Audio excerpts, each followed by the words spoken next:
ساغر صدیقی، اس کا نام محمد اختر تھا اور اس نے مشرقی پنجاب کے شہر امبالہ میں جنم لیا۔ گھرانہ انتہائی غریب تھا، اس لیے اسے بھی کنگھی بنانے کے لیے نہایت کم عمری میں مزدوری پر بٹھا دیا گیا۔ لیکن جب وہ پڑوس کے حبیب حسن کے گھر بچوں کو پڑھتے ہوئے دیکھتا تو اس کا دل اداس ہو جاتا۔ ایک دن اس نے بھی حبیب حسن سے کہا کہ وہ بھی پڑھنا چاہتا ہے۔ انہوں نے اسے بھی اپنے طلباء میں شامل کر لیا۔ اسے جو سبق دیا جاتا وہ اسے فوراً یاد کر لیتا۔ ابھی اس نے ابتدائی قاعدہ ہی ختم کیا تھا کہ حبیب حسن اپنا مکتب ختم کر کے امبالہ سے امرتسر منتقل ہو گئے۔ وہ بھی نہایت خاموشی سے امبالہ سے فرار ہو کر امرتسر پہنچ گیا اور پھر سے پڑھائی شروع کر دی۔ وقت گزرتا گیا، اب اس پر جوانی آنے لگی تھی۔ حبیب حسن کو شاعری کا شوق تھا۔ یہ شوق محمد اختر کو بھی لگ گیا۔ اس نے اپنا تخلص ساغر رکھ لیا۔ اب وہ مشاعروں میں بھی جانے لگا۔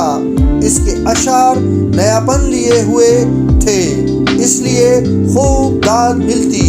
اس وقت امرتسر میں فرخ امرتسری، عینی امرتسری، شمس مینائی کی شاعری کو پسند کیا جاتا تھا۔ لیکن جب اس نے فلسفیانہ شاعری شروع کی تو لوگ اس کی جانب کھنچ آئے۔ وہاں کی سب سے بڑی ادبی تنظیم بزم میوش میں اسے خصوصی طور پر بلایا جانے لگا۔ وہ ترنم میں پڑھا کرتا تھا اور اس کی آواز بھی بہت اچھی تھی، اس لیے سامعین اسے دیر تک پڑھاتے۔ اس دور میں جگر مراد آبادی کے ترنم کا طوطی بولتا تھا۔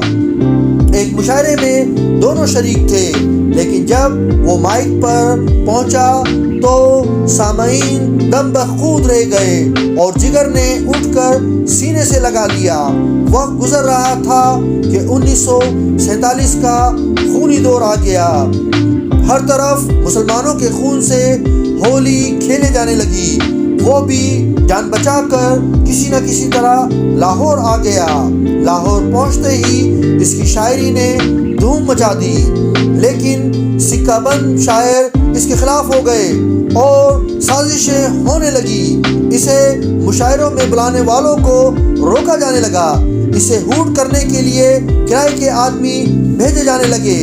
اس طرح اس کی آمدنی ختم ہو کر رہ گئی۔ بحالت مجبوری اس نے ہفت روزہ مصور میں نوکری کر لی، لیکن جب وہاں سے کئی مہینے تک اسے تنخواہ نہ ملی تو اس نے نوکری چھوڑ دی۔ وہ ٹوٹ کر رہ گیا۔ انسان جب ٹوٹتا ہے تو اسے کہیں کنارہ نہیں ملتا۔ مجبوری میں وہ ٹکسالی دروازے کے باہر رحیم سائی کے تکیے پر اٹھایا۔